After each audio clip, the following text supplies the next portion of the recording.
okay. You say that like it's a bad thing. Okay, we had audio, video was fuzzy, so we restarted it. The video, I understand the video was fuzzy, so they redid it. Restart. So, I gotta wait for our deputy clerk here, Terry.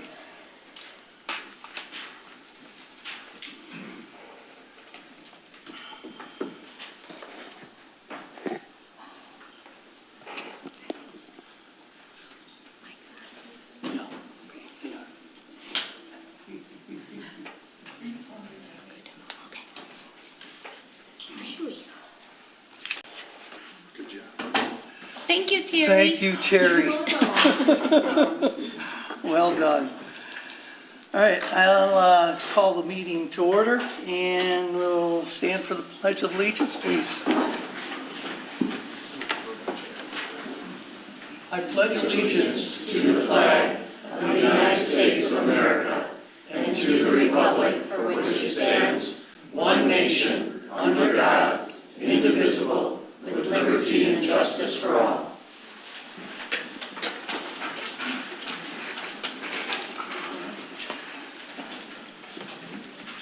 You roll call, Pam, please. Sure. Greg Carnes. Here. Jennifer Eden. Here. Sarah Dolman Jersey. Here. Herman Ferguson. Here. Dean Hawes. Here. Chris Rapetta. Here. Pam Moffler. Here. All right, thank you. All right, call for the approval of the agenda. I do have some amendments I would like to make to it.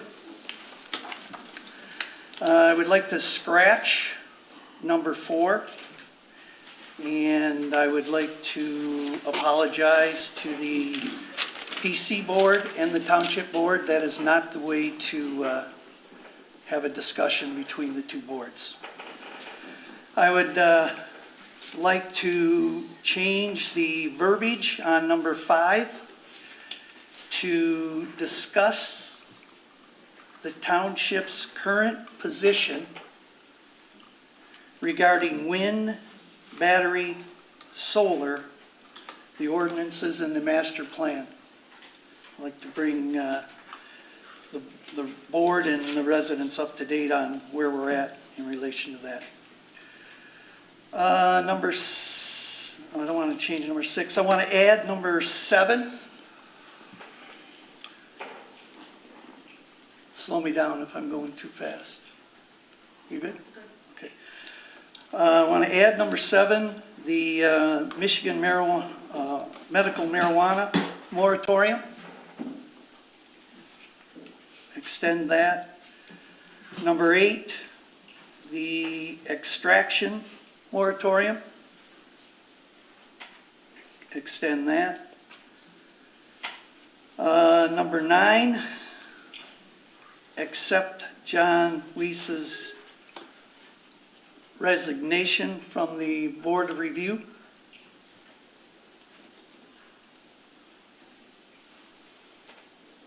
Number 10, recommend a replacement, Nicole Fleckenstein, for his replacement. And then number 11, recommend Perry Green as a alternate for that board so we don't get caught in the position we're in.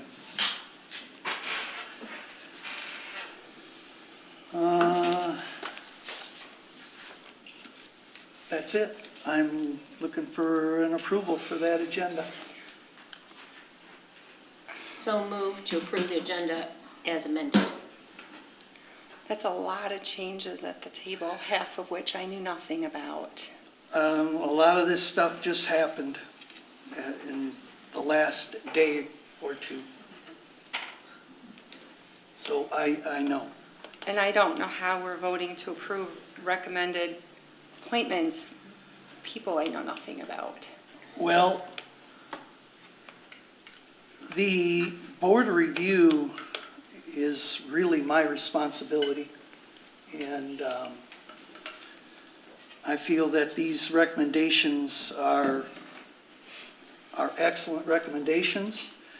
I've got a staff that has helped me confirm them, so, I mean, we can move forward with it, or we can drag it out. I'll support. I'm not comfortable not even talking to an appointee or having them show up to this meeting. Isn't I there a policy for process of appointments? That's what I thought. I invited both of them. Nikki is here, so, I mean, when we get to that point, I think I asked her if she would be here to answer any of your questions. I do have an application for each of them, for each one of you, if you'd like that. I can pass that out right now. Can someone confirm if there's a board policy, the process that we work through for all appointments, or is that only applicable to certain appointments? I believe for just commissioners. So that policy is for the planning commission, it's not for board of review, I couldn't say for sure. ZBA, Chuck? I don't know if we have a policy on that or not. The standard policy is, according to the manual, page 94, that they do not have to post for the position, nor do they have to interview. It is discretion of the supervisor to appoint. That's the policy. That's the MTA rule, that is not Yes, the if board we don't have one that policy. overrides that, that's the one we go by. Well, maybe someone should confirm that we don't have one, and if we do, it should be followed. And they may be excellent candidates, so if those folks are here, it's not directed at you personally. It's just difficult to not have the information that we need to have. How urgent is the situation to have them appointed? Could it not wait until the next board meeting? Well, I discussed that with our tax assessors, and they were like adamant about having to have someone in place the first of the year. And quite honestly, it is the supervisor's statutory duty. He's responsible for those appointments and the tax assessing in this township. That is one of my statutory duties. So I have to have these people in place the first of the year. I apologize for the last minute, but we just. Well, and you can't foresee resignations, I Right. understand that. I mean, That's why I asked if it was urgent timing. So, I wanted to drag it out to January 7th, but it's not recommended. I mean, I'm only one voice here if you want to drag it out, but I don't think it's a wise idea.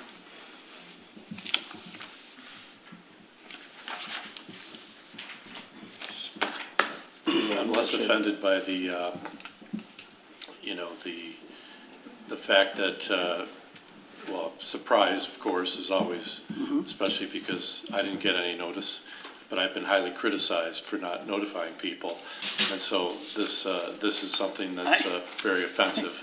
However, to the due cause of ensuring that we have to have somebody assigned, I want to make sure that you amend that to ensure that we have the person that you're recommending come up here for questions, at least give her a little bit of a statement of why they would like this position, so that we can at least have some not blind trust in that during this meeting.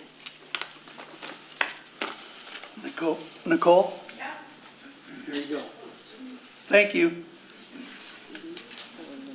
Well, I think he just wants to know you're Oh, yeah. available. Yeah, not quite, well, we'll call you up when we get to that point in the agenda. I just need to get it on the agenda. I want to make sure you're okay with it. Thank you. See, she's here, No, I know. I understand your concern, Chris.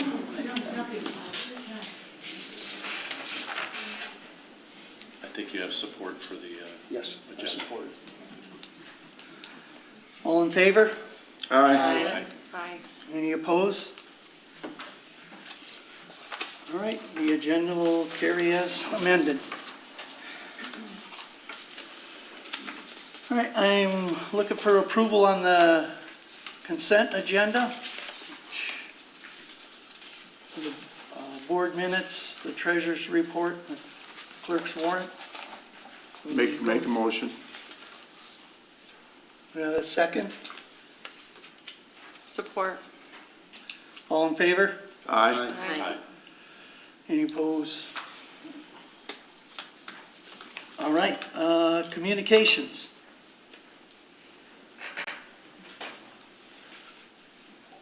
Any questions? No. I do. On the Livingston County Sheriff report, I noticed that the month of November, there was a pretty steep increase in events that took place, at 9% up to 121 events. I do know that, you know, there's not sure how that was from the same time last year. In other words, November of last year, there's no trending provided for that. But there's also no trending on the type of events that took place. Is it possible to request in the next report that the sheriff's office, if it's possible, to provide a little bit more trending detail on the actual event types and just how this compared to the previous time? I'm not sure. I mean, 9% increase of events from the sheriff seems pretty high, and 5% from the state police as well. So, just curious.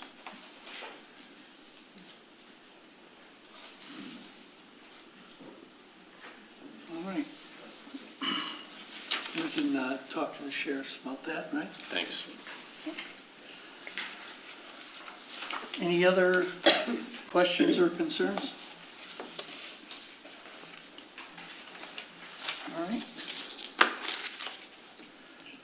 Guess we'll move into, You have to place what's on file. Move to place okay, them. move to place those on file. So moved to place number 1 through 4, communications on file. Support. All in favor? Aye. Aye. No opposed? All right. Public remarks? Any questions, concerns? The audio, can you guys turn the audio off? We can barely hear that. How about now? I get a little closer? It's still the same. We turn, Up as far. we got it as loud as possible? I don't know. I'm not sure we can, yeah, Yeah, I think the volume is what the volume is. or maybe if you moved further up front here, where the speakers are. Use that voice, Greg, you got it. Okay. I mean, I am coming out, okay? All right, I'll just talk louder. Get closer to it. I do have a loud voice, so that shouldn't be a problem. Public remarks. Jeanette?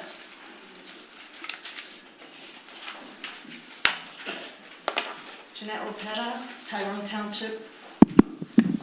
Township resident. You can stop me when my time is up. I've got people that will read for me the rest of my comment. On the agenda tonight is, well, first of all, I wanted to say, don't worry, I'm not here to light any fires, but I'm also going to ask why everyone's pretending that they can't smell the smoke. Okay? On the agenda tonight is an item to appoint someone to the Planning Commission. The process is clearly defined by the law. Our new supervisor is allowed to recommend someone, and then the board will vote, just like he was allowed to recommend those other people for board of review or whatever it was. Okay. What this means is he gets to decide who he wants to recommend for the Planning Commission. I learned today that he doesn't need to tell you who applied. He doesn't even need to interview the people that applied. And what I'm hearing is he did not interview or speak with everyone who applied. So I want to emphasize how important it is to ensure that this planning commission's role reflects the values and trusts of the community. This position shapes decisions that impact us all, and it requires wisdom, perspective, and a deep understanding of our township and that person has gained through years of living here. And I'd like to also remind the board that the residents' voices matter. And one only needs to look at the results of the last election to see that the people spoke loud and clear about who they trust and who they do not for those candidates where they had a choice. And that is information that should always be considered when making decisions on appointments such as this. It's also my hope that we'll hear a clear explanation tonight. Who applied for this position? Were they all given a chance to explain why they wanted this position and how they believe they are qualified? And what qualities set the supervisor's recommendation apart from others?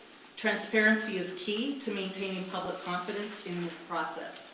Let's also remember that the trust in leadership comes from listening to the people this time, how they voted, and by honoring their input, and then appointing individuals who reflect the will and confidence of the community they serve. I understand that the supervisor doesn't need to do any of these things that I suggested, but I ask him to remember that he ran on the principles of change, transparency, and being honest and open with the people. And I'm hoping he will honor those campaign promises tonight. And can't get your eye. Well, there you are. Oh, yeah. Okay.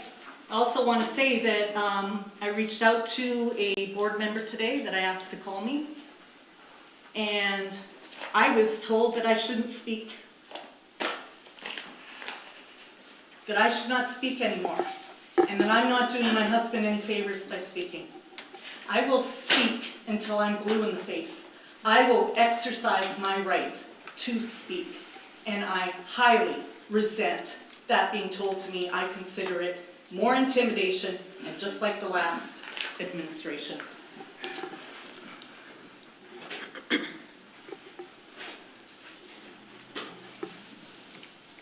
Anybody else? Yes, sir.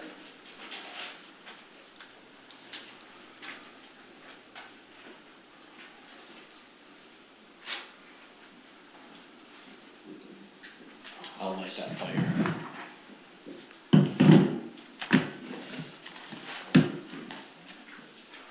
One for you. Thank you.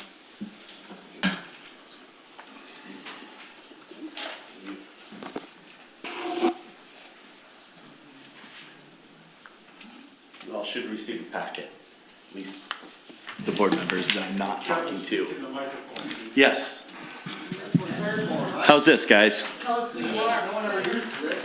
My name's Kevin Ross, Harland Road. To the board, particularly Greg Carnes, Dean Haas, and Chris Rapetta, 3 weeks. This phrase, mentioned in a recent Facebook post, has never felt more fitting. 3 weeks to violate the law and potentially place our township at quite a significant legal risk. On December 3rd, the board convened for the first time, at least publicly, in accordance with the Open Meetings Act. What transpired could be best described as a comedy show, a spectacle that might find a home as a Netflix series if we began submitting our own YouTube recordings. Highlights include Dean and Chris asserting they knew more about the law than our own legal counsel, Chuck, here. Paired with the usual antics from certain public commenters. Okay, please do not Amid this chaos, there was One at a time. Amid this chaos, there was repeated talk of a need to clean up the planning commission. It was a display of power-hungry rhetoric wrapped in a guise of transparency. The attempt to twist the words of legal counsel to justify predetermined outcomes was both transparent and appalling.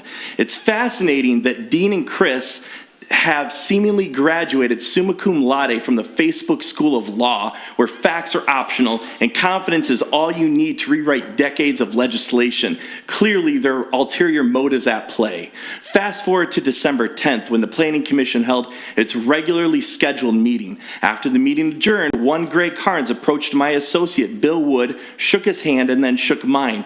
What followed was shocking, unthinkable, and indefensible. Greg Carnes handed me and my associates an official township document with the Tyrone Township letterhead, a document that essentially put the township into a large amount of legal trouble if pressed further. Page 3 on all of your packets.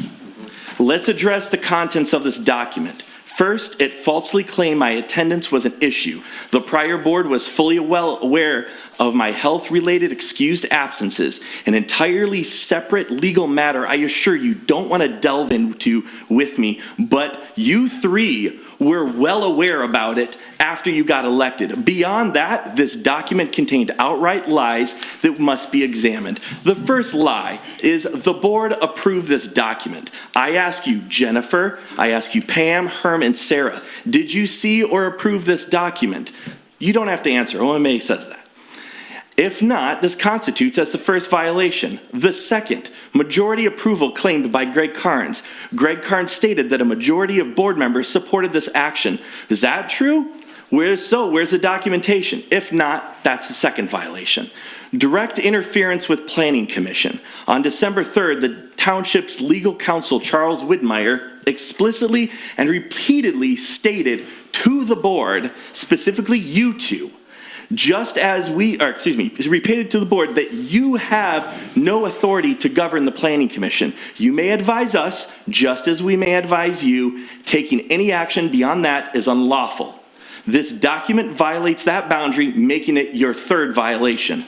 Request to destroy the document.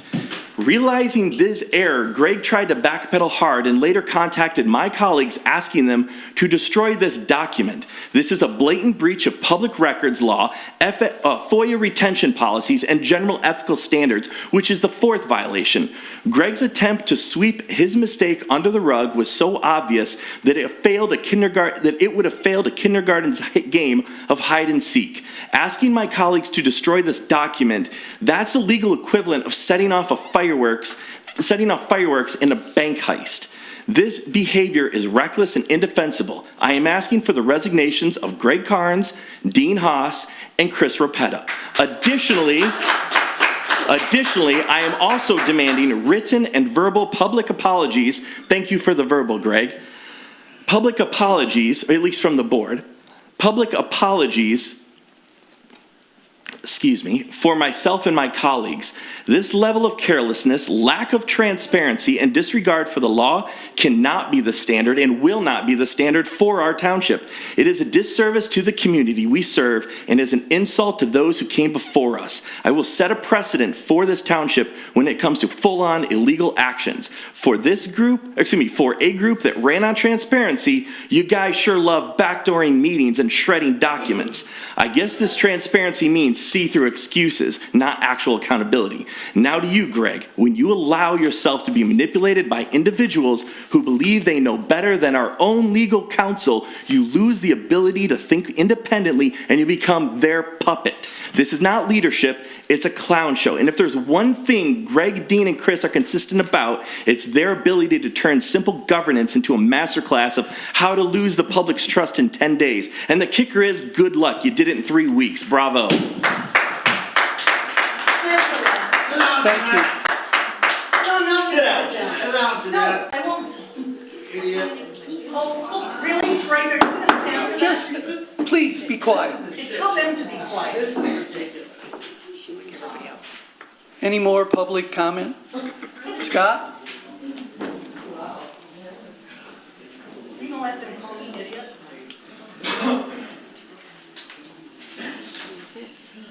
Scott Dietrich, White Lake Road. Please speak into the mic so the audience can. I've been coming to this township meetings for decades, and I've been fighting for change. I've fought for change, and I am so damn disappointed. I'm disappointed in you three. I'm sorry. Greg, and I pushed for you. Listen, I'm not a hypocrite. I fought for transparency. No, appointing a person is not transparency. Back before this last board was in here, we used to bring all the candidates up, and they were questioned. They weren't just appointed by the supervisor, and it's not law for you to do it. And you promised me, and you promised others that there was going to be change in this damn township. I'm sorry, don't ask me why. Don't ask questions, it's my turn to talk. I'm going to give you the same respect as I gave the last supervisor, because I speak my mind. I might not be right all the time, but damn you three, who the hell do you think you are? I agree. How many times, Jeanette, did you get up there and ask for resignations? And you just went against your own, I'll go back and play the tapes. Listen, because I'm fair. I'm fair. Just let me more. I'm fair. Listen, I see what's wrong. I was taught what's right is right, what's wrong is wrong. And if I'm wrong, I'll say I'm wrong. But you three were wrong. No, because it wasn't transparent. It's my turn to talk. Listen, you had your turn. Scott, you've already made your point. No, it isn't. I'm done. I've only been a couple of minutes. Just let me finish. I'll be real quick if you just shut up for a minute, okay? Make the point. Transparency. You know what transparency is? It's coming to a board meeting and letting the people talk, getting questions answered, and the board makes a decision, not three men. 3 men went behind the doors. And look at all the stuff you added to the agenda. We kept begging not to load up the agenda last minute. No, maybe because you were out of town, the stuff didn't get on the agenda, Greg. I explained to you. Well, let me ask you another thing. The rumor mill has it. Oh, you're going to put a time clock up now? Okay, the rumor mill has it. You're not quitting your job, and you're going to work part-time. I did not elect a part-time supervisor. Ask these people if they want a part-time supervisor, because I sure didn't want one last time. Bullshit.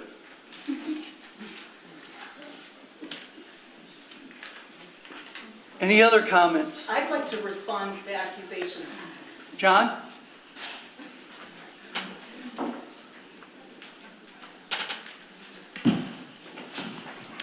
Good evening. John Ward, Tyrone Township resident and Planning Commission Chairman.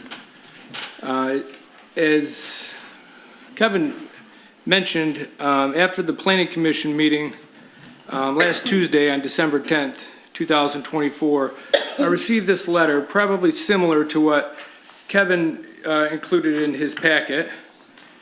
And it says, my attendance at record during the 2024 calendar year at Planning Commission meetings is less than 80% of held meetings.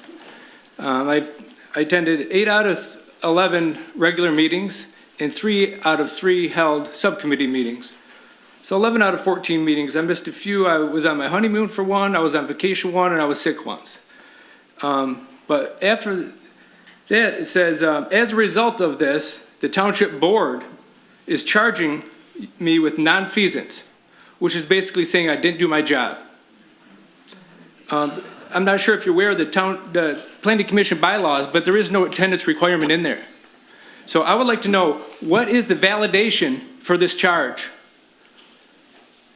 I would also like to know how the board voted on this. This was not conducted during an open meeting.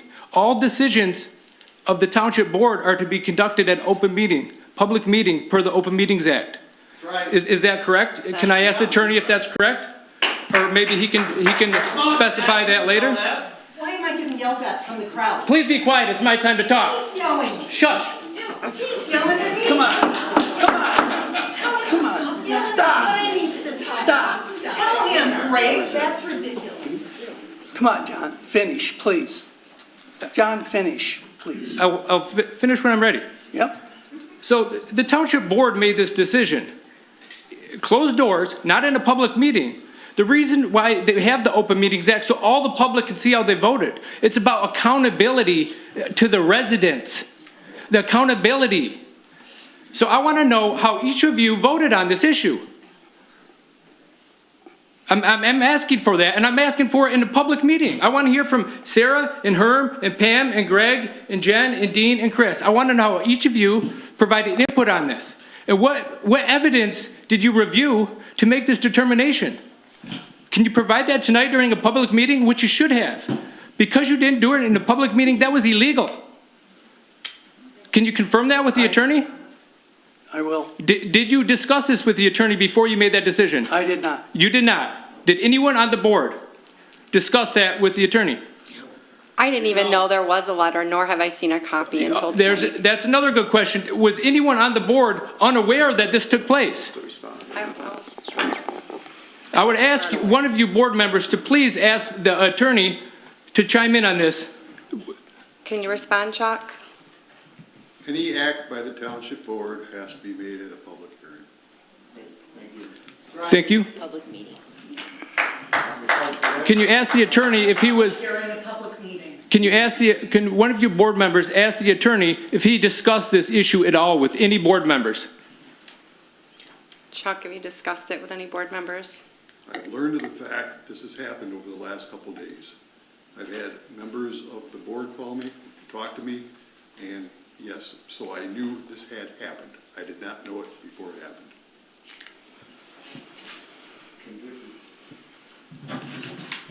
Understood. Thanks for that information, and I would like each of you to speak to who supported this and who did not. Thank you. It's clearly,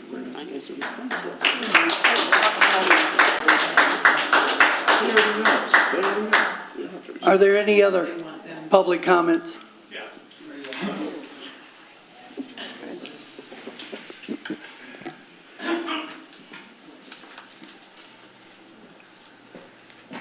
Thank you, John Ward. The information that you gave me makes me take a little walk down memory lane. Charging them with non-feasance for 80% attendance.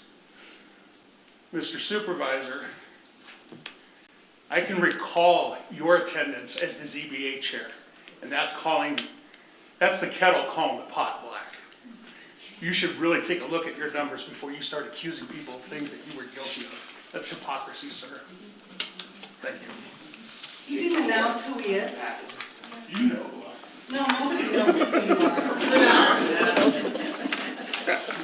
are. Page 4 on your packet shows his attendance.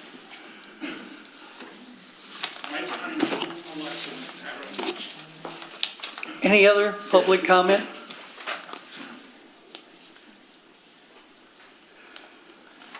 All right.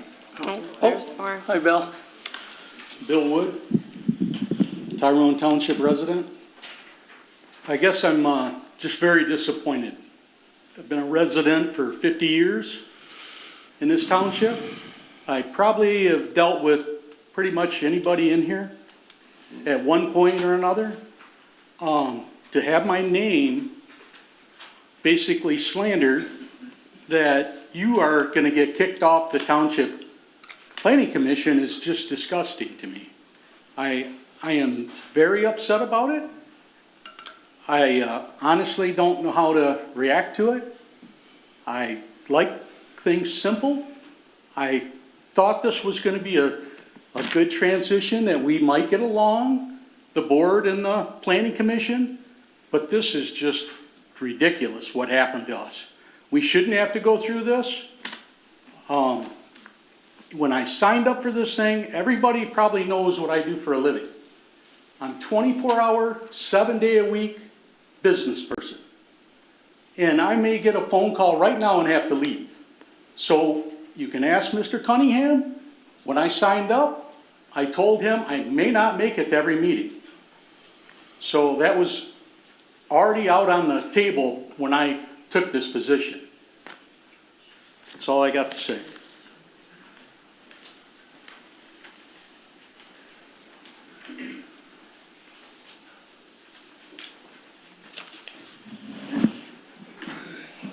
Garrett Ladd, Heartland Road. I'm also part of the planning commission as well. Greg, Dean, Chris, I don't really have a relationship with you, but I've had relationships with both of you guys. Same thing Billy said. I get text messages from people on Runyon Lake saying, why are you getting kicked off the planning commission? I also own my own business. Never would have thought that you guys would do something like that. Again, reiterating what Billy said, I thought this was gonna be a smooth sailing process, and yeah, been here for a long time, my whole life. My family's been on Running Lake for 100 years, so it's one of those things that's disappointing to see. And then just the absolute chaos in here, it's insane. So I hope you guys can figure it out, but I do strongly agree someone needs to be punished, because you can't just get away with this, whether that has to be legally or whatever, but this is ridiculous. So, thank you.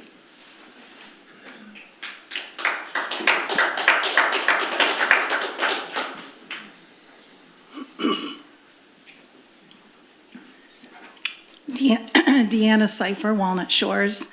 I'm just here to say, I don't know the legalities, would never claim to, on what has transpired with the Planning Commission. But I can say that this Planning Commission, in my opinion, over the last several years, has not acted in the best interest of the township. They've not enacted the ordinances, they've not implemented the master plan the way that they should have. They have not had any sort of communication on a regular basis with the residents in the township. They've canceled meeting after meeting after meeting. Attendance does matter. And anytime change is brought in, it's going to create hard feelings with the people that were already there. But I do believe that change is necessary, and change is necessary on that Planning Commission, because I don't believe that they have been doing their job in the best interest of the township. So, thank you.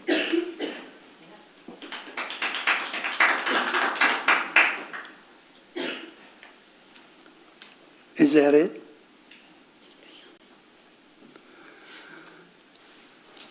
Okay. My intent was to not remove any planning commissioner. My intent was to try to get discussion between this board and the planning commission board. I went about it incorrectly. That is why I did what I did. It's all on me. I just wanted discussion between the two boards, publicly. That's also why I changed item 5 on the agenda. We're just going to have a one-way discussion. All right. Moving on to unfinished business. Do we have anything? No?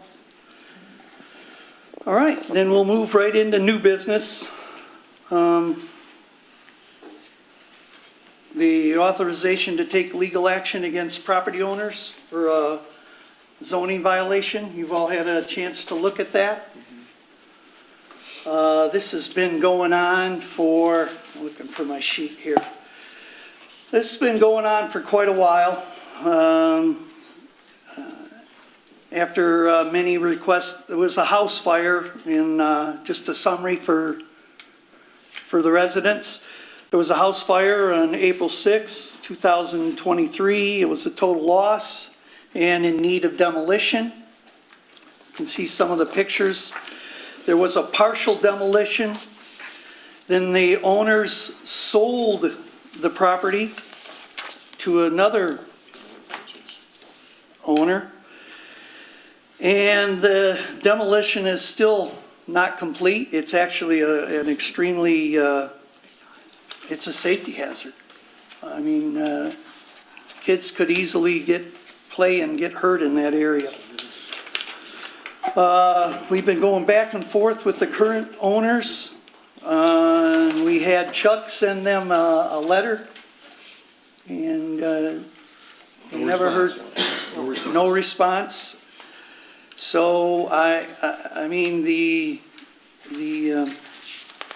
zoning administration, we're at our wits' end.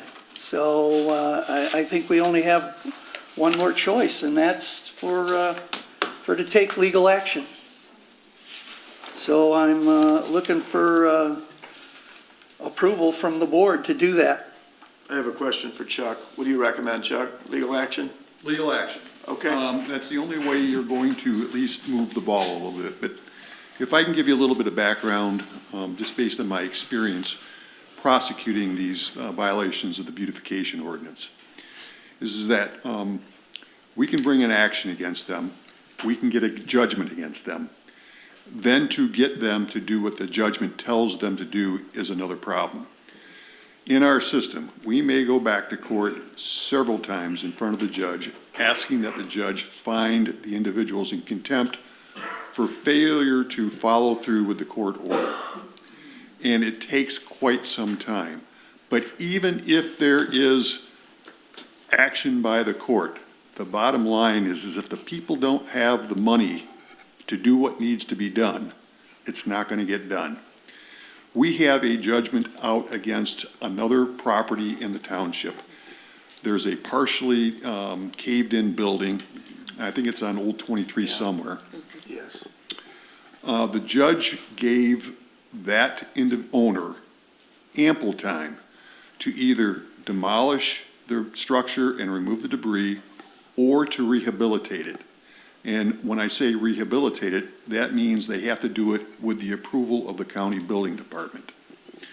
After almost a year and a half of the judge repeatedly ordering this person either to demolish or rehabilitate, I finally got the judge to grant an order requiring it to be demolished. And then, after repeated attempts to enforce that, I got the judge to allow the township to enter the property to demolish the structure and to haul away the debris. That would be at the township's cost, but they would have a right to recover that cost in the normal ways that we can. So the township board has to remember, if you're going to take action on things like this, it could be a long battle, and at the end of the day, you have to make the decision. Does the township board want to authorize the expenditure of funds to remove that violation and then hope to recover it in the normal course? And I can't predict whether That was one of my questions was, does it make sense for the township to clean it up and place a lien on the property? Can we do something like that and get our money back? We can ask the court for an order allowing us to do so. Keep in mind, it will probably take several trips back to the court to get them to go from giving the homeowner the option of taking care of it before the township then has the right to go do it themselves and then place a lien on the property. Depending on which judge we have, depending on whether the homeowner shows up and makes their case why they should have more time, a lot of those factors go in. But at the end of the day, if they don't have the financial capacity to do that, then the township is going to have to make the decision whether the township wants to clean up the violation and hope to recover the money. But I certainly recommend the litigation, because if not, the ball's not moving anywhere. Chuck, on the litigation, as far as like recovery, could you, for example, I did a lot of work in Flint on tree work. When they had a dangerous tree there, they put that right on the tax roll, and the person, the homeowner, had to pay for that. Whatever the cost was to remove the tree, they just put it right on their tax roll. And if they couldn't do that, then they seized the property and the city took it back. I can ask the court for an order to allow us to place it on the tax rolls.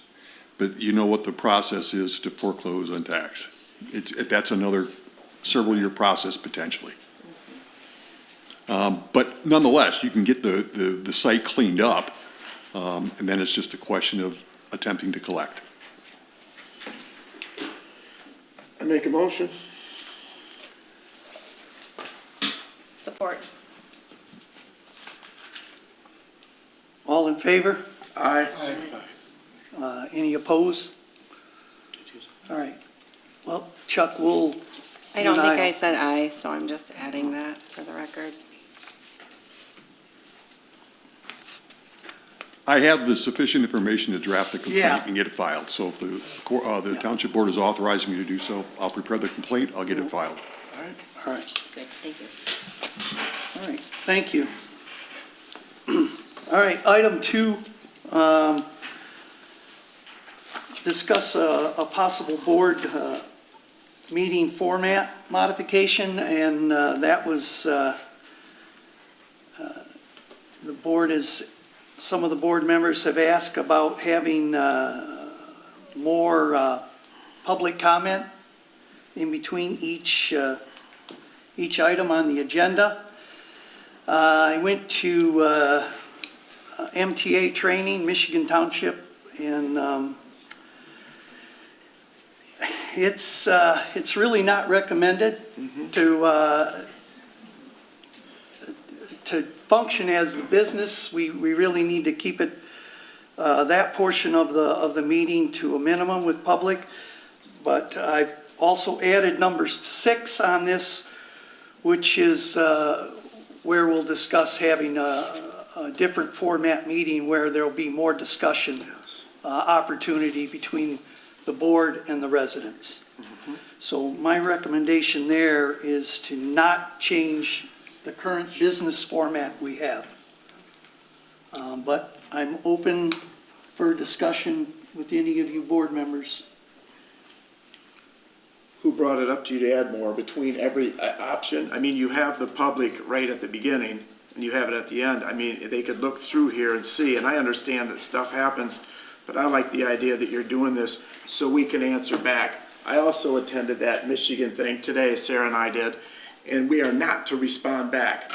When somebody asks me a direct question, I can't respond. In this thing, it's not for that. Now, in Correct. the workshop, it would be.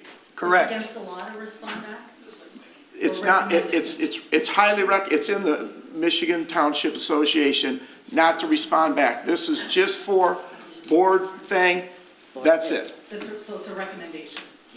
Well, The majority, I asked that question in my training, and the majority of the townships in Michigan operate just like this. I brought that up, Herman, you were asking who brought it up. And to me, it makes sense to discuss an issue between the board on an agenda item and get the public comments for that issue. It's very difficult as a resident that I've experienced myself to make public comments on something before it's even discussed by the board, or to wait until the end of the meeting and discuss a public comment after the board has voted. Because sometimes the residents have very important information that we may, as a board, have not considered. So taking a short public comment time after each agenda item could be beneficial to us, especially with getting information from the public, and we have a very knowledgeable public body of residents. That's why I brought it up. well, I agree with that, but I've also attended, and Fenton does not have the problem we have. What they have is workshops. A lot of stuff is handled there. It is completely different than this. I've attended several, in fact, just a couple weeks ago. They have a workshop, they talk about it, they set it up in a more of a relaxed setting, summit with the board, and then we can respond back to the citizens when they ask us stuff. And it eliminates a lot of this stuff, because really what the board thing is strictly to do township business. That's it. It's not a conversation to have with the audience. It's to strictly do, Chuck, am I right? Can you help me on this? You're correct. Workshops, the township doesn't take the official business. You discuss things. You hear from the public. You can answer questions. The township board meeting, you're here to conduct the business. And the supervisor is correct. The vast majority of townships, they listen to the public and they don't interact with them. I want to clarify a couple things about workshops, because I've been doing a lot of research on this and looking into what other communities do. Like Herman said, we went to training today, and I know that's a different agenda item, but it's directly related to the conversation we're having here.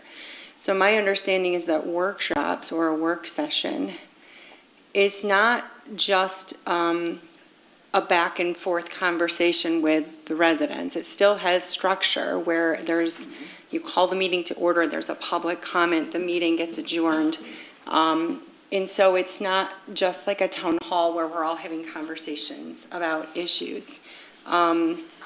Today I learned that there are two types of township meetings, and the work session or workshop would fit within potentially a regular board meeting. So one idea would be to think about our first board meeting of the month incorporating a work session on a very specific topic or two, because it is set up to be more of a discussion amongst the board and a Q&A.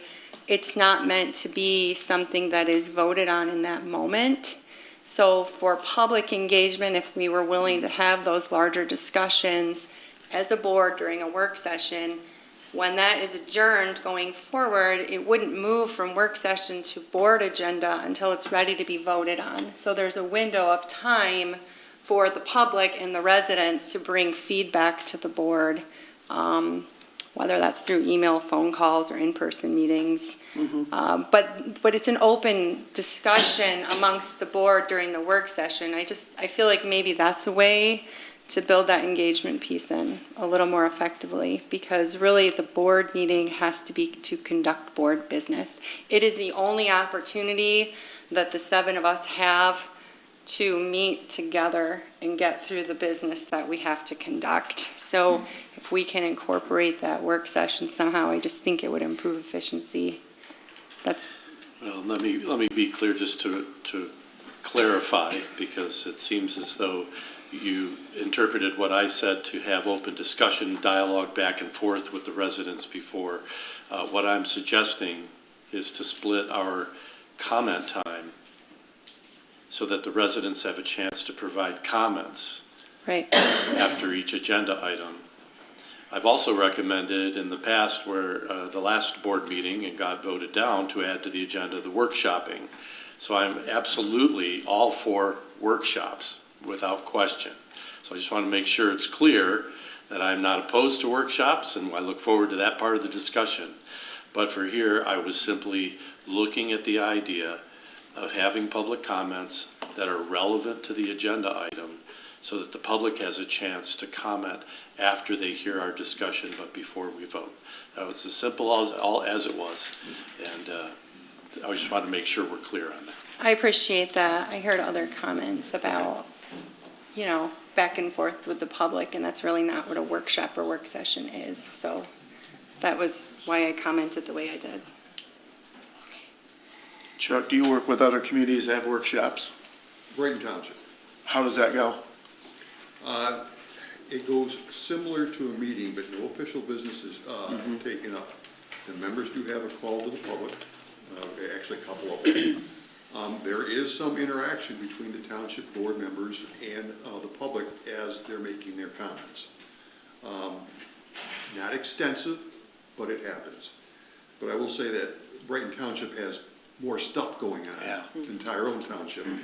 And so their workshops are really more intense. And in order to get through a workshop, they can't really open it up to, as Sarah would say, a town hall meeting type of thing. It would last forever. Are those separate from their scheduled board meetings, or Yes, is it a work session? they don't occur the as same part? night as the township board meeting. Okay. So they still have their normal formal business meeting Yes. once a month, and Yes. then maybe the other meeting, they have the, You call it a workshop, call it whatever. yeah.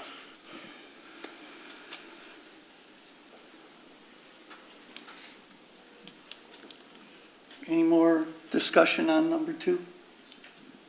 No? All right, then we'll move to number 3, the appointment of a new planning commissioner. I received 5 applications. Ted Mercer withdrew his. He was the first applicant. He withdrew the time commitment. He took another job and responsibility. The second application is Abigail Kerrigan. She is extremely talented and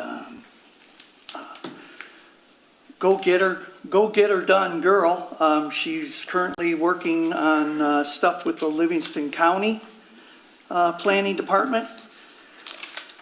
The third application was Zach Tucker. I think most of you know him. He's a former board member and a attorney with legal experience. The fourth application was Steve Atkinson. I think I saw Steve somewhere. Yeah, there. If you're not familiar, he ran as a trustee. He's a township resident for quite some time. And then the fifth applicant was John Stevenson, who is a township resident on Runyon Lake, has 25 years with the Detroit Police Department, and then another, 10 or 15 with Township on the east side. Clinton Township, I believe it is. So extensive experience in law enforcement. In the past, the supervisor would offer, when I was on the Zoning Board of Appeals, he would come to me with applicants and ask for my opinion. I extended that same courtesy to John Ward. Seems how he's the chairman of that board. I valued his opinion. And both him and I come kind of to the same conclusion that we felt that the legal experience of Zach Tucker would be the best fit for the current opening on the board. But I believe the applicants are here. If not, but I ask each of them, and I think they're available to answer any of your questions. Do we want to bring them up and see why they want to be part of it? Just to get Why they want to be a part of this? I only know a few of them. I don't know all of them. Okay, well. Did you interview all of them, Greg? I talked to each of them, yes, individually. I didn't talk to them face to face, all of them. Some of them was on the phone. But you talked to every one of them. This is why you don't. Challenge you on that.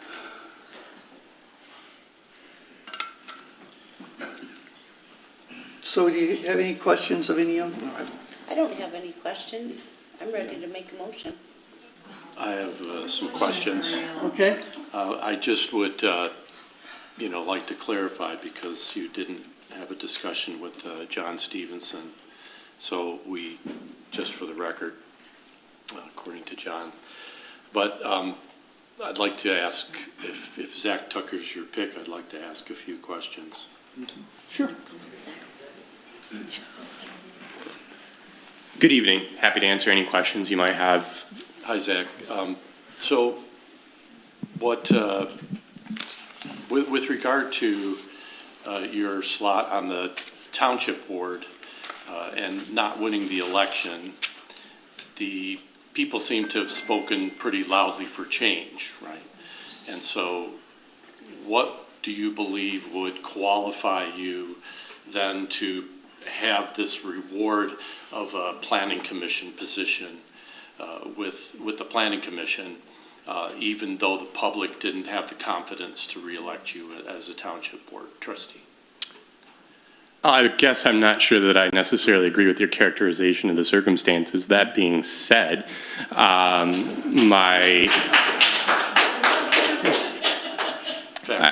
So I work at a law firm. I've been working at a law firm for, it'd be 13 years now. I do all sorts of work there, some of which is representing businesses, Genesee County, Livingston County, Oakland County. The decisions that businesses make are quite similar to the decisions that are made by the township board. I can offer my expertise in that general area. We also handle a lot of real property disputes. So, some of the issues like what were before the board this evening, I have experience litigating those in court, can commiserate with Chuck's experience in terms of some of the difficulties that the township faces. And there's a lot of things that are going on right now in terms of the state government and in terms of efforts to curtail the ability of our townships to operate and regulate. And, you know, that's an area where my legal expertise is particularly important, because, at least from my perspective anyway, we want to do everything we can to retain that ability to regulate our township. So I've got a lot to offer. I'm here to work with the township, and I'm happy to serve, and quite frankly, just about any manner that I can, which is why I'm here. I'm not here for a reward or an honor. I'm here to try and help the place that I love and I live, so. Do you, I'm sorry, just to follow up real quick. So those litigations, of course, that are in front of the state government are important, but I never heard you bring them up in all the time that I've been attending township board meetings in the past. Were they not relevant for then? Well, that's actually not true. No, I'm asking you a question. But It's not, I mean. okay, well, I guess if I'm not allowed to respond, I'm not sure, not sure how to. Please, I thought. Okay. That's not true. And in fact, there were several occasions, some of which were very recent, that I voted against what I would have probably otherwise voted as a board member because of the potential legal ramifications of a decision. I'm not going to compromise a position that the township may have by giving more detail than that, but it's happened on several occasions, and so. All right. Thank you, Zach. No problem. Thank you.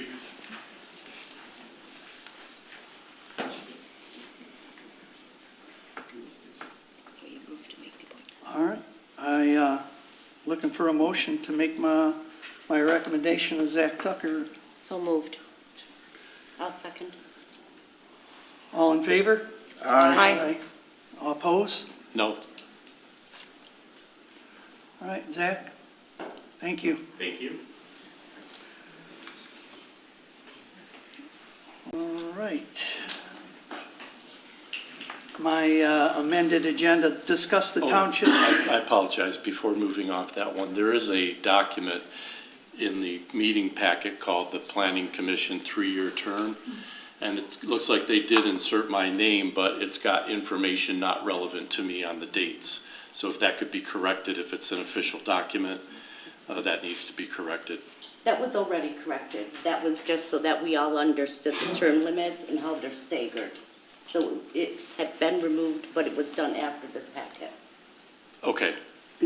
Yeah. It's been fixed. Okay, well, What that's what I'm you're just looking at is the verifying. old I'm one. just trying to keep every document that's related to the township accurate. All right. Okay, so number 5, we're good? Discuss the township's current position regarding wind, battery, solar ordinances and master plan. I spoke with Jennifer, who has had a conversation with Laura of Foster and Swift, and would you like to? Sure. I guess you and I have had a conversation, maybe you can tell the rest of the Yep. board. So I had a conversation with Laura on December 10th.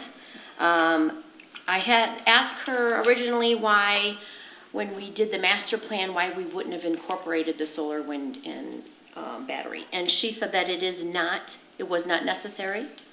She, and I'm gonna read her, what she said, so I don't mess it up. A master plan is not an end-all, be-all. It's a guideline for planning purposes. It's reviewed, intended to be reviewed every 5 years and amended every 10 years.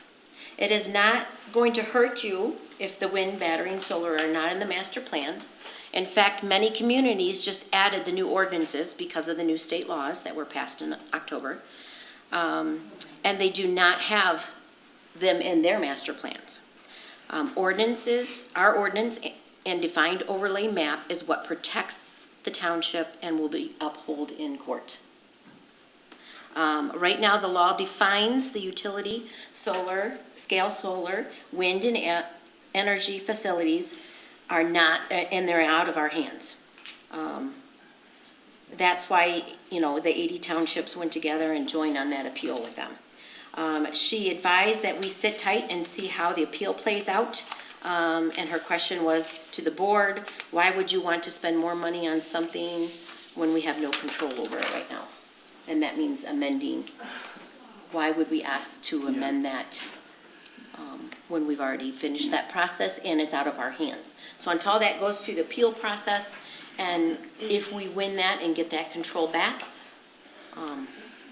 then that should, then at that time. I have a question. May I ask a question? Go ahead. About that? Yep, please. I'm sorry, were you finished? Yeah, that's right. So two things. The litigation by Foster Swift and approximately 80 townships is not about PA 233. It's about the MPSC's interpretation or reinterpretation of the law. So the PA 233 still stands as the law as it's written.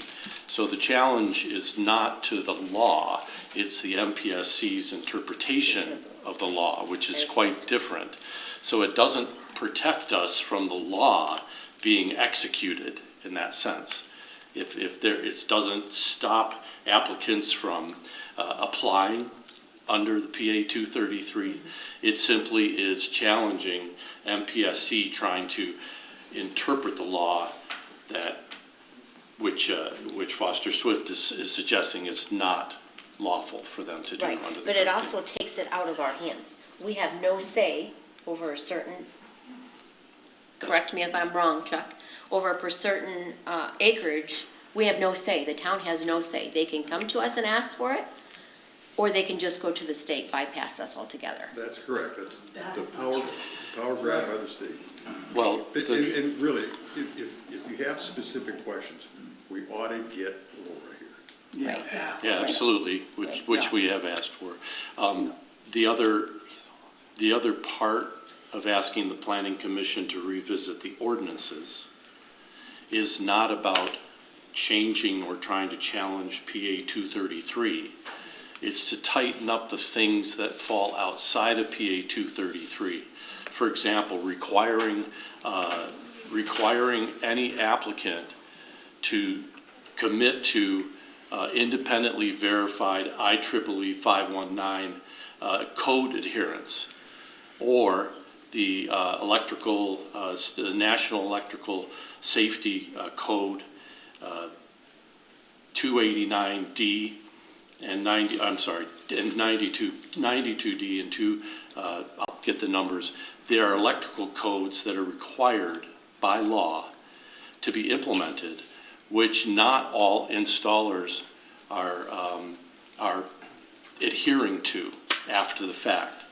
And so in these particular instances, our ordinances don't have this specific language to ensure that they do, which can act as a deterrent against applicants because it's quite expensive to be independently verified and things of that nature. That's one example.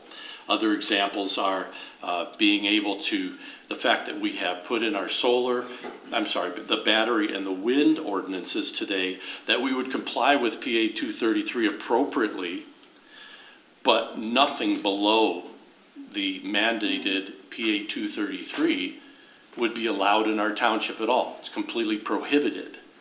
But for solar, we chose not to prohibit commercial and industrial.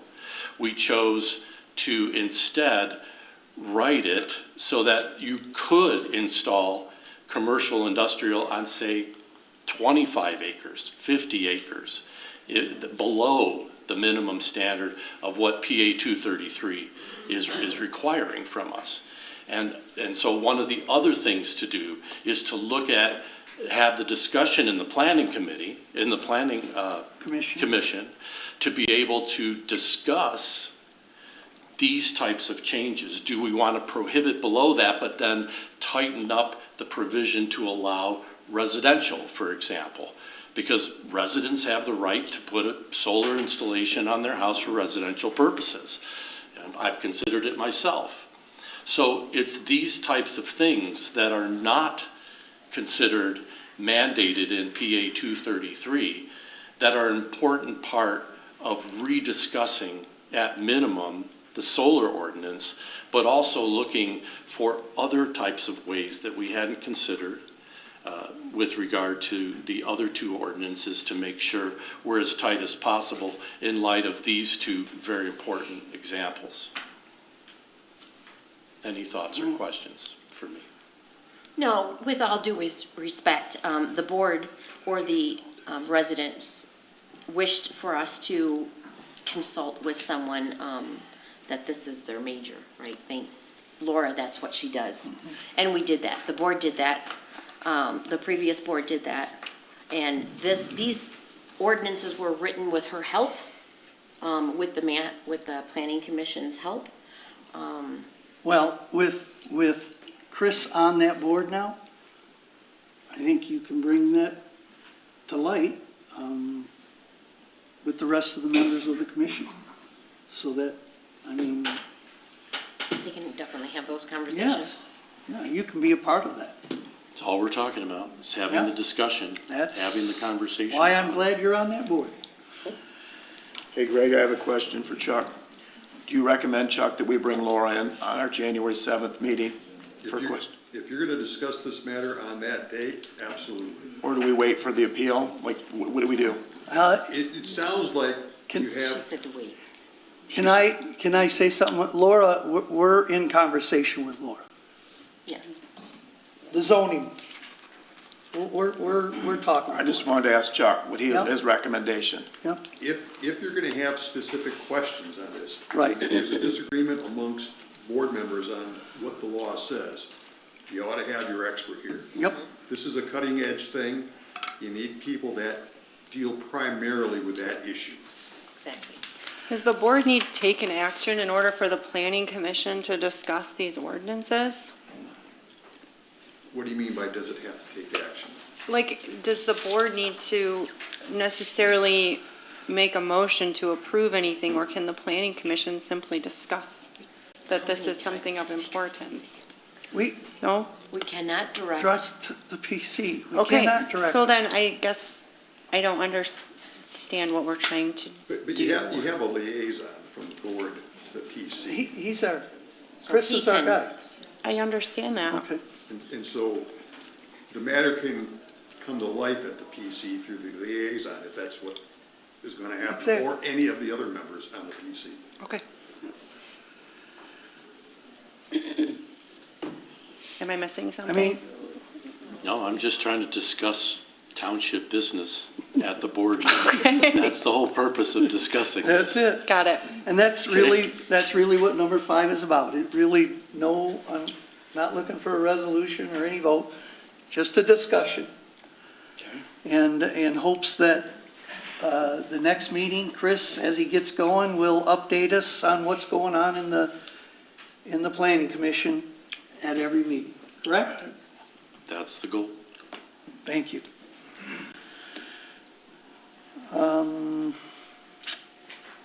So, are we good to move on? Yep. All right, moving on to number 6, which is the discussion of future workshops, which we kind of touched on already.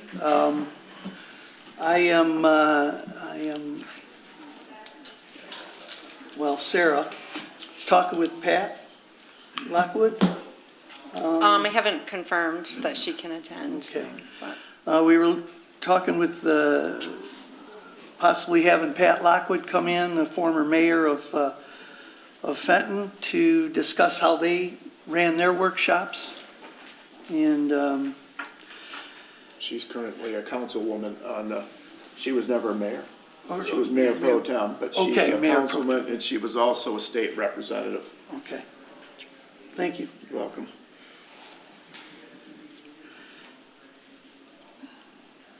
I'm also considering discussing with you when we redo our meeting schedule. Hopefully by then, we're scheduled out to what, the end of March? Yes. Is that correct? 31st, yes. The end of March.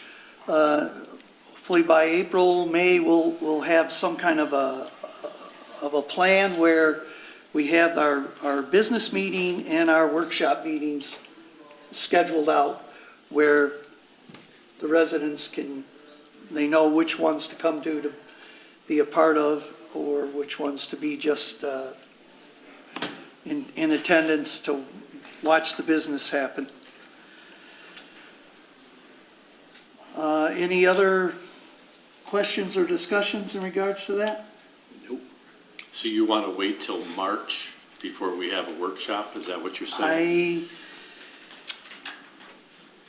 I don't want to wait, but I also want to make you aware that if we schedule a meeting outside the scheduled ones, it's costing the taxpayers, so. Yeah, it's called a special meeting. Right. That's right. Right, and I mean, we can certainly talk about that if we get far enough along where, yep, we know what we're gonna do at a workshop. We can discuss that and I'll schedule one. But be aware, there's a price. I'd like to request a detailed list of the costs so that I can understand what the costs of having a special meeting are. But line item, please, so. For just the 4 trustees, it costs $803.08 for each meeting that you attend, so that's I understand. part of the cost there. Yeah, of course, but that's part, but I'd like Yeah. to know what the costs collectively are. For publication is what you're asking, right? Right, well, you can provide that to me by email. We'll give you a breakdown. I need a can breakdown give- in writing, please. Okay, So everybody's okay waiting until minimum March to have any kind of workshops that seem to be very important to many of the people on this board? Can we not, like when they were. Just asking. When we were at MTA today, and maybe I misunderstood, the lady doing the presentation said that within a board meeting, we can add to an agenda a work session as an item and have that focused on one big topic. The purpose being because a work session is where you would talk about a larger topic like the budget or strategic planning or something that requires no necessary board action in that moment, but perhaps the board needs the opportunity to have those deeper discussions. And then you wouldn't vote on that topic in that work session. It would move then to another agenda for a vote. Can we simply add the idea of work sessions into our agenda and our forward-thinking planning for those bigger topics? Is that possible? I mean, do we need to adopt any new meeting structure to do that? or can we put it in miscellaneous business at the end? I don't know. Chuck, do you know the answer to that? You can do that. Just add it as an agenda item. You could have it as an agenda item and treat it the way you want. The problem that you may face is the length of the meeting, depending on what the topic is. And, you know, that's just a decision you have to make. In my experience is with 3 townships. This township, Iosco Township, which nothing happens in Iosco Township, and Brighton Township, where there is a lot of stuff that happens. And so, when you have a lot of stuff that happens and you want to have workshops, it's impractical to have it at the same meeting as the business meeting. You can try it to see what it's like, or you can just simply schedule to have a workshop meeting separate from the business meeting. Is that something that we want to try? Let's say for the January meeting, like if we added that on that first meeting of the month, and then we had those conversations. Well, there's already quite a few things coming down the line for January 7th. February? Or maybe move it to the second January meeting. But if we're going to be having conversations, deliberating towards a decision, Yeah, we'd be making at the second meeting, so we want to have it at the first meeting of the month. You see what Well, I'm wherever saying? we start, it would just move to the next, right? I mean, if we start at the second meeting in January, then, you know, it would just move to the next agenda for a vote if it was ready, if that's something that's needed at that time. I'm just thinking maybe that is a possible way to try out that format. It's new. And And then, if we find that we need to add an additional meeting, we can look at those costs when we're thinking about the calendar. It might be a compromise for the time being. I don't know. Another example is, I believe a couple townships also have a workshop before their regular meeting, like an hour prior. So you have an hour to conduct a workshop, and then our original business meeting would start at 7, and that's Good idea. What township? I'd have to let you know. Okay. That's what I understand is we turned down adding comments between agenda items because it's going to make the meeting too long. But now we want to add a workshop into our agenda. Is that what I'm understanding? A workshop's structure and purpose is different than public comment. It's a single agenda item that you're going to have a workshop on. Yes, but the Within a purpose of a workshop But is for the board to giving them the discuss. opportunity to speak in between each agenda item is going to cost us too much time, but we're going to do that instead. The difference, Dean, I'm is asking we a can question. respond to the audience. Here in a board meeting, we can't. If somebody asks me a specific question, I can answer them. Herm, In a that's not board, the question. in a board The meeting. question is, Okay. the question is, Yes. you said we weren't going to put agenda items or a response on agenda items in between. Right. Because it's going to extend the meeting Yes. too much. But yet you're going to add a workshop in the agenda.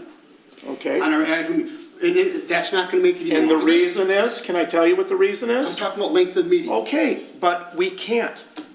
Okay, they can do that. If you want them to respond on every single item, what is the purpose of that? Herm, you're What? missing my point. You turned it down because it was going to make the meeting too long. Okay. Now you're going to add a workshop, I didn't which is say I going to make was. the meeting too long. It's not just the meeting too long, Dean. It's not recommended, and the other townships, I understand. they don't do that. Well, we do have to just keep in mind that just because other people do it that way, Well- it doesn't make it that we have to do something. We're trying to explore new things so that we have additional things that are changed. Well, I think some of the things that we've explored are not working.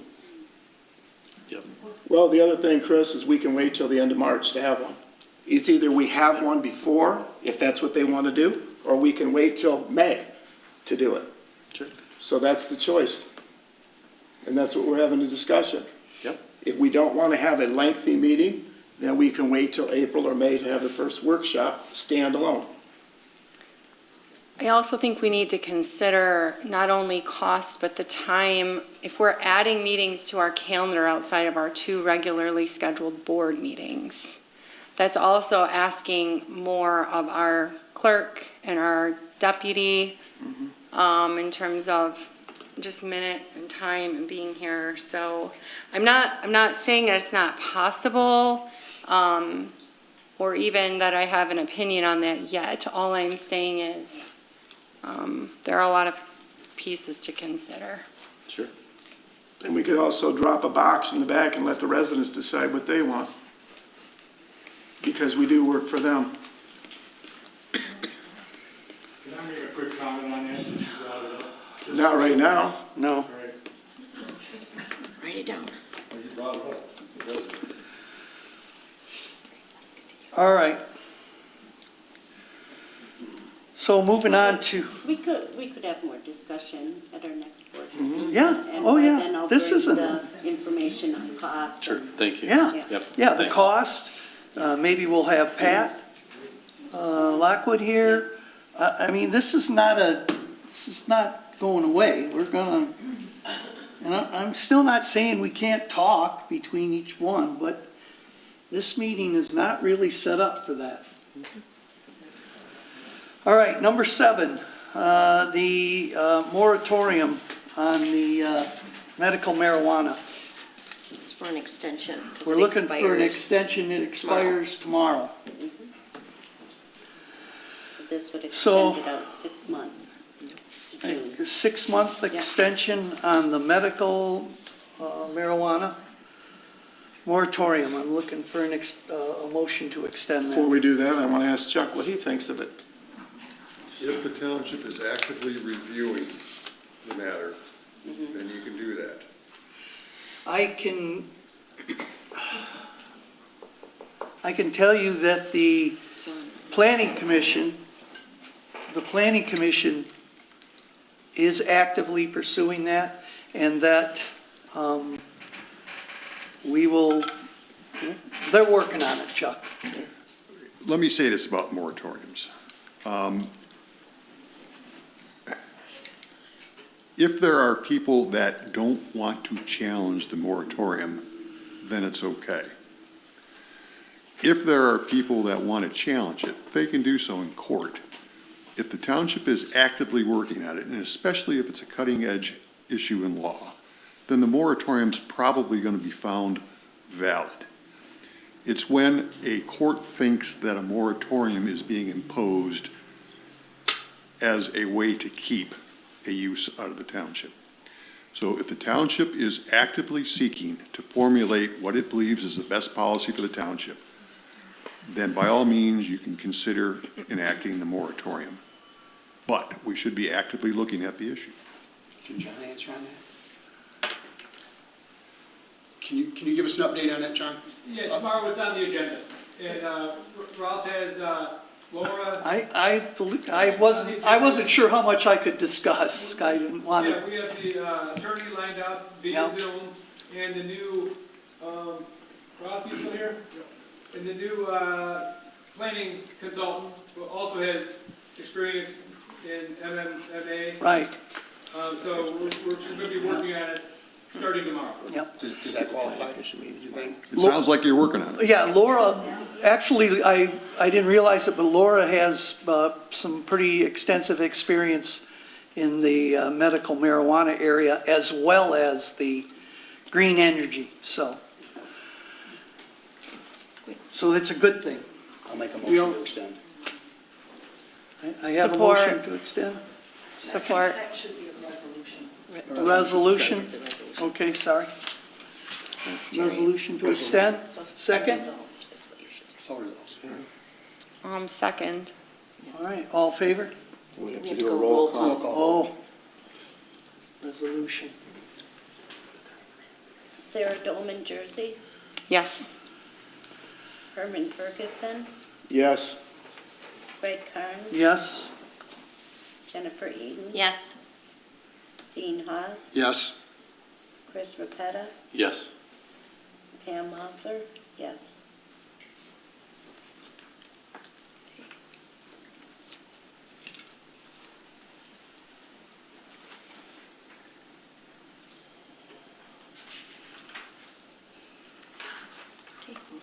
All right, moving on to number 8, the extraction moratorium. I think that one, It's new. it expired? Yeah, it expired. Okay, so October 17th. I'm looking at reinstating the extraction moratorium. I'm looking for a resolution to do that. Another 6 months? I believe it would be a new for 6 months. Yep, Yes. new for 6 months. Where are we at with that, Greg, currently? The planning commission is working on that. You want to Yeah, comment on that? We've discussed it at a number of meetings. We're down to the last edits.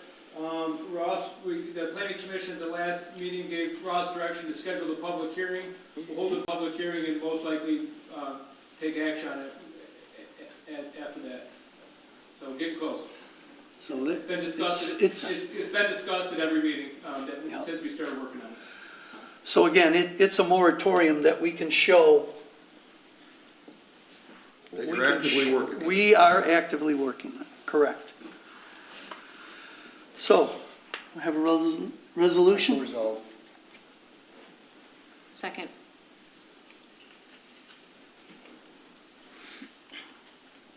Roll call. Jennifer Eden. Yes. Chris Rapetta. Yes. Herm Ferguson. Yes. Sarah Dolman, Jersey. Yes. Dean Haas. Yes. Greg Carnes. Yes. Pam Moffler. Yes.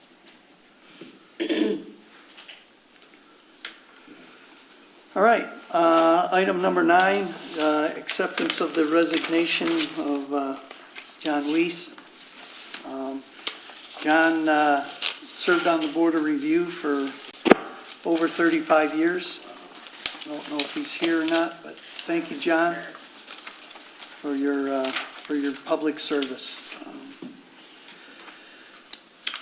So do I have a motion to accept his resignation? I make a motion. I'll second. All in favor? Aye. All opposed? All right, item number 10. I recommend Nicole Fleckenstein to fill John's vacancy. I think they're going to have some questions for you, Nicole. Hate to put you on the spot, but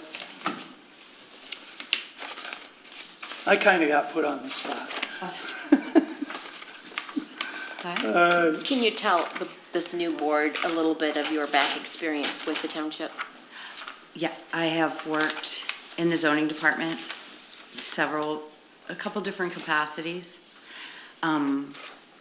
Every time they need me to come in for a project or anything, I'm always willing to do whatever is necessary. I also work for the clerk as a chairperson in elections.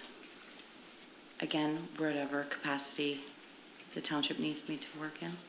And I understand this position's available, and I'd be more than happy to fill it. I'm not guaranteeing I'll be here for 35 years. God bless it. But, 34. Come on. So Nicole, you already have a working relationship with some of the members here in the township? Yep. Okay. Most of them. In what particular experience in the Board of, on the Board of Review would you? I know you've worked with Alexa, have you? Or I'm trying to see where the, not following. I don't know what connection you're trying to draw. On the Board of Review. I know nothing about the Board of Review. Okay. That's where I was I'm going. gonna take a class, just like you guys are taking classes on Okay. how to conduct a meeting. Okay, that's where I was going with I'm it. gonna learn how to do Okay. whatever it is Board of Review does. The time constraint is not too much for me. I'm signed up for Board of Review too. Are you? Yeah. Good. It's my statutory duty. I gotta figure it out. There you go. Yeah. Any other questions?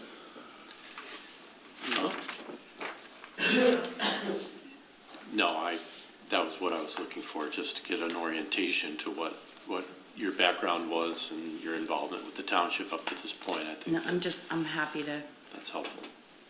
help wherever. I think, and I'm interested in learning what the process is all about. Yeah.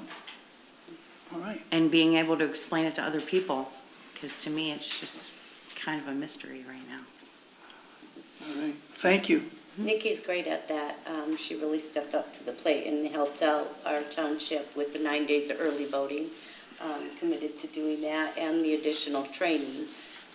So she's very knowledgeable about that and, very supportive with the team, works well with the team, so. And reliable. Thanks, Pam. Thank you. Along with your MTA training, Alexa will be a great mentor for you. Yeah. Oh, she's already got it. I make a motion if there's no other questions that we I don't have any accept her. questions. I'll second. All right. All in favor? Aye. Aye. Opposed? Thanks. All right. Thank Welcome you. aboard. Oh, thanks. Thank you. All right, then I also got another application from Perry Green as a alternate for the Board of Review. He's, I don't know if he's here. Is Perry here? No, it's not. He's not. Perry has real estate, he's in real estate. And again, I think he's in the same position as Nicole as far as needing the training, but again, he's familiar with the real estate, and so I recommend we have an alternate that's trained so that we don't get caught like we just did. Greg, if there aren't any questions, I make a motion for your recommendation. Support. All right, thank you. All in favor? Aye. Oppose? All right. Is there any miscellaneous business that we need to discuss? There's nothing on the agenda, but I do just want to say on the record that I think we need to respond to the concerns raised by the Planning Commission as an agenda item so that we can discuss. You know, every one of us up here has a fiduciary responsibility to protect the township. And I'm deeply concerned at what was shared tonight. And I think we need to add it as an agenda item, since it is not an agenda item tonight, to the next board meeting, and make sure that we appropriately respond to what was shared and the concerns expressed. I'm in agreement with that. We should have a conversation at the board table at our next board meeting. I agree. So do I.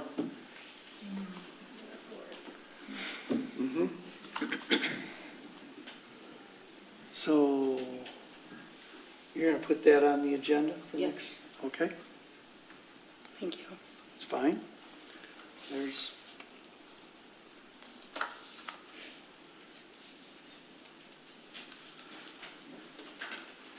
all right, any other miscellaneous business?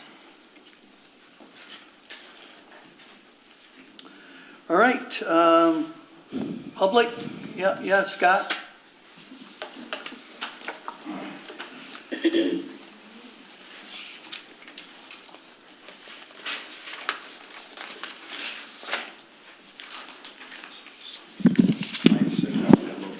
Scott Dietrich, White Lake Road.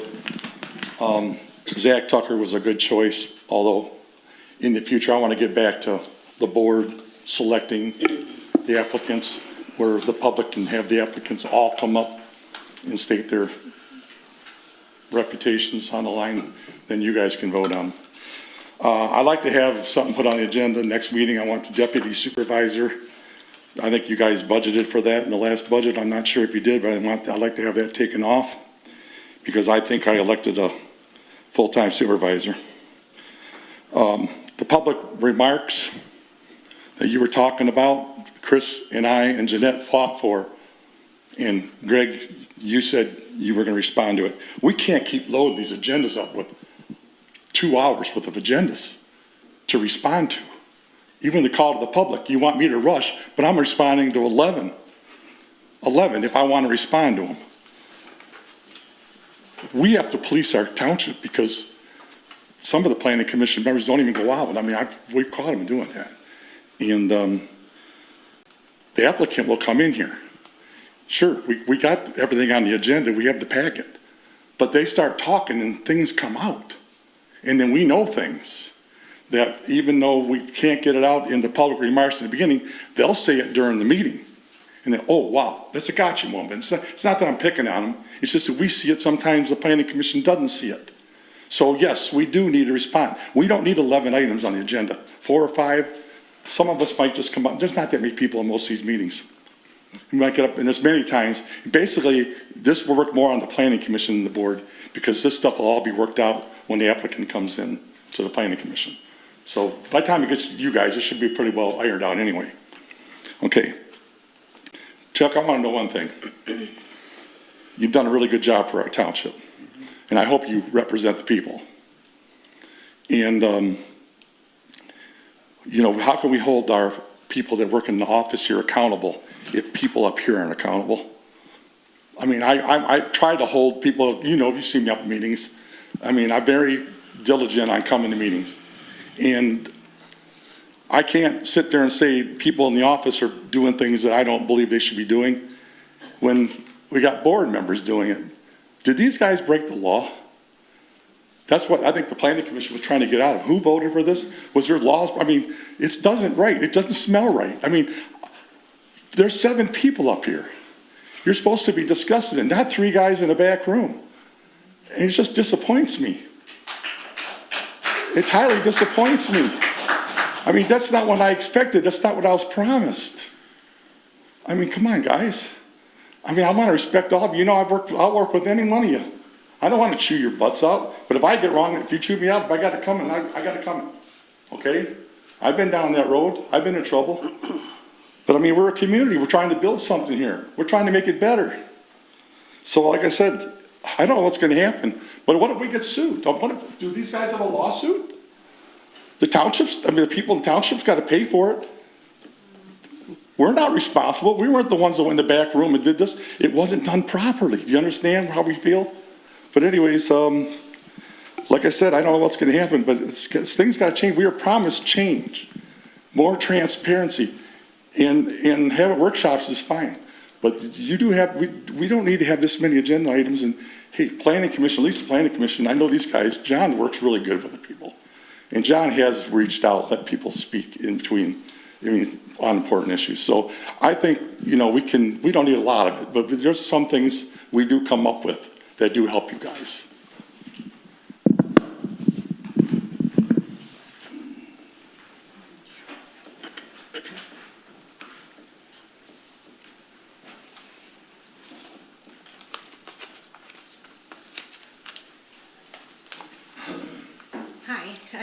I know some of you, but not most of you. My name is Donna Fialka, and I live on Lakeshore Drive in Tyrone Township. I know a few of you, most of you I do not. However, I read all of your campaign information very carefully because I was so excited for this election. I've never been involved in any of these meetings until the asphalt plant. I was appalled at the way the meetings were run, the level of disrespect for the board and the residents, the way the bickering went. It was outrageous. So I was so excited for you guys. Transparency, honesty. Here we are. You know, Greg, I don't know you. You seem like a great guy. You were supposed to be a full-time supervisor. We had a part-time supervisor. Nobody wanted that. So are you going to be part-time? Are we going to cut your salary? Are we going to revote for a new full-time guy?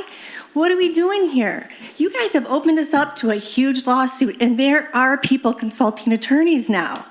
Our township could be bankrupt. What you did was illegal. It's serious.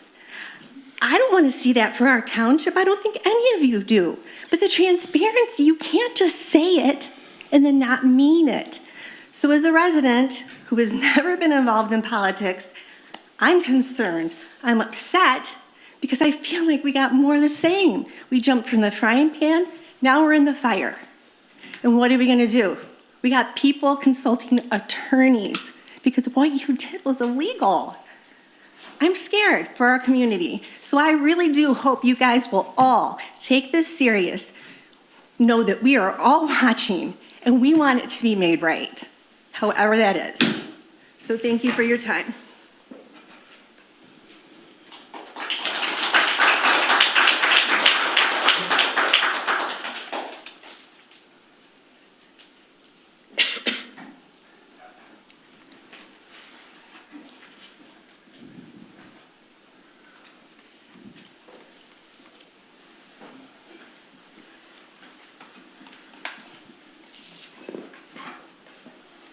What a first 3 weeks, huh? I got 2 things I want to touch on. One is very apparent that some laws were violated. The planning commission, or the township board, in an effort to remove members from the planning commission, were told by legal counsel that they could not do that. So they established a nonfeasance and sent a letter out on behalf of the township board. There was no meeting where this was discussed, ruled upon. There's no meeting minutes. So one of 2 things happened.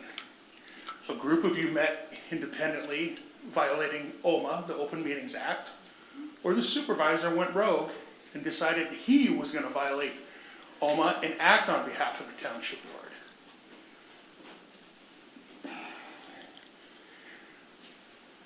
Which leads me to the second thing I wanted to touch base on. I'd made mention specifically to some of you about educating yourself. And this is exactly what I'm talking about. You know what you don't know. And you made a lot of false accusations on what you don't know, and you're learning now. And I hope you're embarrassed by some of those. I also want you to really dive in to that points and authorities from the MTA, because our township is exposed financially right now by lawsuits. And before you go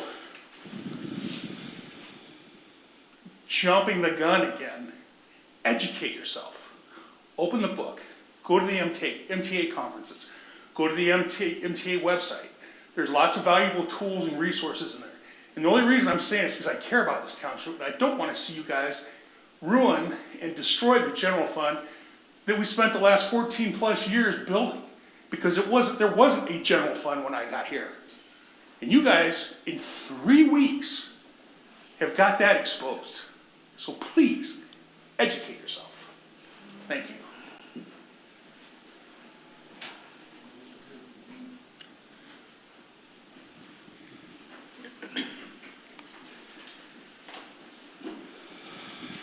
Jeanette Lopetta, Tyrone Township resident.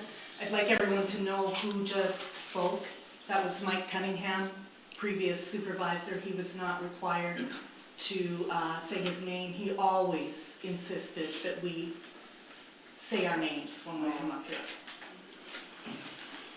This is also the man that looked at me. Sorry, but this is the truth. You can go back and watch a video with Chuck watching, with Herman, with the ladies watching, as I was shut down at public comment and told, you cannot speak any longer. And I said, you had someone speak 14 minutes last meeting. He said, that was a public hearing. I said, can you speak as long as you want at a public hearing? And Chuck smirked on video, and everybody laughed and let him tell me that and shut me down. So that's who you just had speak, the same guy that was yelling at me and telling me to go F myself, etc., as he left the parking lot last meeting and told residents to shut up. So that's who just spoke. Okay, the MMA, just for clarity, because it drives me crazy, these meetings where you don't get the real story out. The medical marijuana application and the ordinance related to it. So last planning commission meeting, we said, did it expire? Guess what? They told us it expired. Then they're like, no. Was it the extractive one that expired? No, that one didn't expire, but the MMA one did. So nobody knew. So I came here thinking tonight that the MMA one expired. Find out, no, it was the other one. So you asked if they're working on it. Guess what? It's been, 6 months that we've had that particular, sorry, not ordinance, but Moratorium. Moratorium, yes. And they haven't worked on it. So you talk about being liable, etc. They've known that we're supposed to be working on this. It's not been on an agenda for months. So how is that right? And then we just gloss over it and pretend, oh yeah, we're working on it. No, they have not been working on it. Let's be clear. They have not been.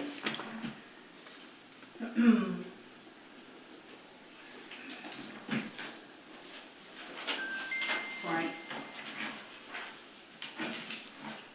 I just want to say what I believe many others in this community would like to say. And by the way, if any of you had ever attended a planning commission meeting at the county level, guess what they do? They're like, hey, who's here from Tyrone Township? Hey, could you talk? Yeah, tell us a little bit. It went so smoothly. It was so nice. It was so refreshing. And to say and make that impression that we can't do that, we absolutely can do that. A lot of the things that you guys have talked about tonight are recommendations by the MTA, which is a lobbyist group. And they tell you that right on their website. We are lobbyists. So yes, they do a lot of good work, but they also have an agenda as well. Many in this community probably feel that they cannot say this.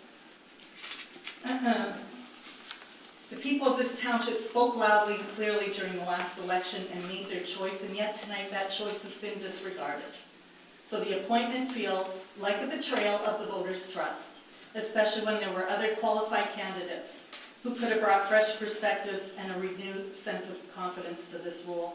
And, Mr. Carnes, you need to clarify that you did not speak to everybody, because you said and led it with saying that you spoke to everyone that applied for that position on the planning commission. And don't look at me with a question, because that person is right here, can stand up and say that they never received a call or anything from you. So what I'm going to do, instead of reading this, I am going to be writing a detailed accounting about what I've endured personally as a resident of this township. And the reason I'm going to do that is because if I can be treated this way, then anybody can be treated this way.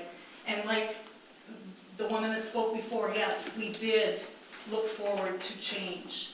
And it's really disappointing to see that everything that you, Greg, talked about, transparency, et cetera, I mean, it just seems like it's all getting squelched, and I don't know, somebody's whispering in your ear telling you not to do certain things, I don't know what it is. But I also think that some clarity should be brought out about what happened with you presenting that letter. And did you talk to other board members? Maybe not Jennifer, maybe not Pam, but did you talk to other board members about this? Did you guys have discussions about things that you wanted to get done and this was the way to go? Did other board members say that they thought the whole planning commission should be gotten rid of? And now they're backtracking. It's just not fair how this is being handled. So, hey, I might do some FOIAs, I don't know. But I think that a lot of this needs to be brought to light. So, again, I'm sure everyone's sick of hearing me talk, but I will be publishing what... And you know what, and also, Greg, I ask and beg of you, Greg, to take control of this room, to allow a man in the back to yell at me and call me an idiot. I mean, it doesn't surprise me that nobody said anything. He never complained when the last board member, what he said about me. So please, take control of this meeting, and please stand up for the residents and do what you promised during your campaign. Thank you.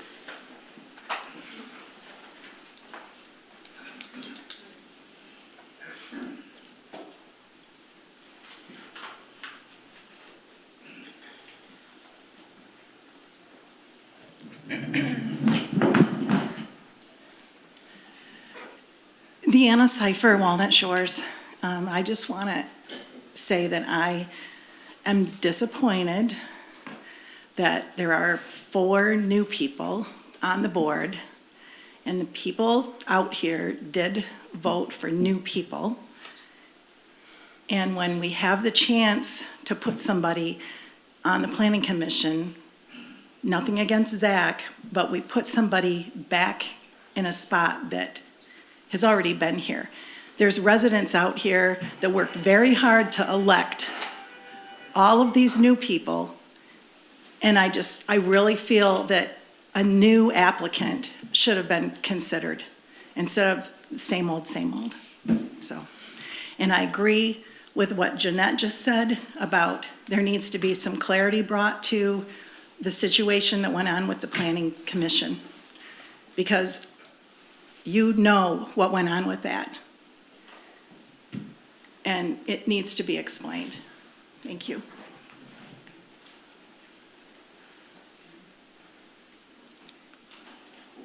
Yes, John.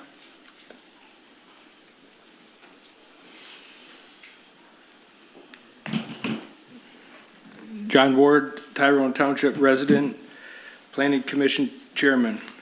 In regards to the moratoriums in place, there was a little bit of confusion at the last Planning Commission meeting last Tuesday. You know, it's the board's duty to set a moratorium and to renew it if needed. And I think I did misstate during the meeting for a minute that the extractive industrial was about to expire, which that one did expire. But from my calculations, from the June 18th board meeting minutes, there was a moratorium in place. That takes place that day, right? That was June 18th, and that was a 180-day moratorium, so that one expired 2 days ago. That's just my calculation, so if you need to reword your resolution, I don't know, but that was my calculations. I kind of did it quick, so please verify that.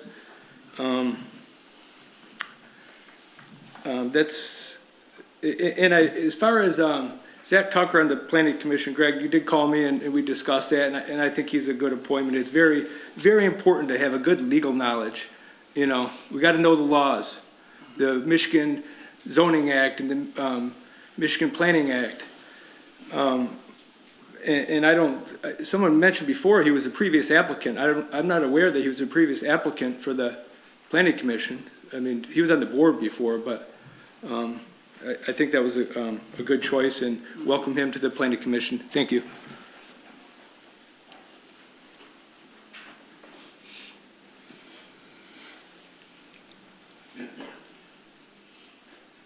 No one else? All right, I like a motion to adjourn. I make a motion. I'll second. All in favor? Aye. Aye.